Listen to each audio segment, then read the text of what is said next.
Baru aja kemarin, netizen Indonesia disuguhkan kabar gembira karena Kemendikbudristek telah membatalkan kenaikan UKT perguruan tinggi di tahun ini. Tiba-tiba muncul kabar baru yang menuai protes khususnya kaum pekerja kelas menengah karena gaji mereka akan dipotong 2,5% bagi PNS sampai karyawan swasta dan 3% bagi pekerja mandiri atau freelance. Potongan tersebut akan dialokasikan untuk dana tabungan perumahan rakyat atau yang disingkat TAPERA. Dan ya, termasuk karyawan swasta dan termasuk saya.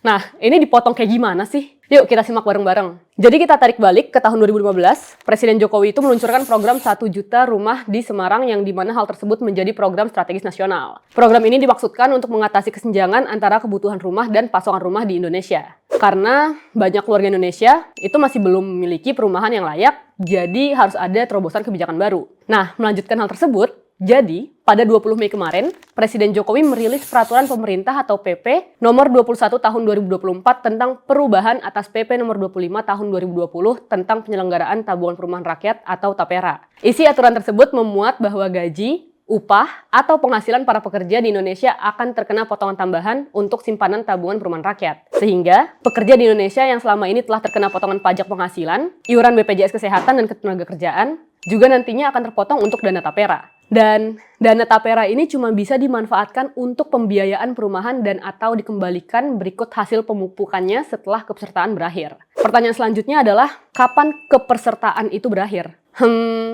Dalam peraturannya, kepesertaan tersebut berakhir jika para pekerja sudah pensiun, telah mencapai usia 58 tahun bagi para pekerja mandiri atau freelance, telah meninggal dunia, atau peserta tidak memenuhi kriteria sebagai peserta selama 5 tahun berturut-turut. Nah, hal inilah yang menuai pro dan kontra di netizen khususnya kelas pekerja. Banyak yang khawatir bahwa dana ini berpotensi sangat tinggi untuk dikorupsi dan akan menjadi program gagal atau menjadi hal yang sia-sia, karena memiliki rumah itu belum tentu menjadi prioritas masyarakat. Tapi, kalau misalnya takut gagal, sebetulnya program TAPERA ini bukan yang pertama kalinya diselenggarakan di dunia. Bahkan bisa dikatakan Indonesia itu lumayan terlambat menerapkan hal ini. Kita bisa lihat, misalnya di Singapura, ada program yang namanya Central Provident Fund, yaitu program yang berhasil membantu masyarakat dalam pembiayaan rumah sejak tahun 1955. Iuran tersebut harus dibayarkan sebesar 37% dari gaji bulanan, dengan komposisi tanggungan pekerja sebesar 20% dan pemberi kerja 17%. Dan kalau misalnya dihitung-hitung, ini lebih gede daripada di Indonesia.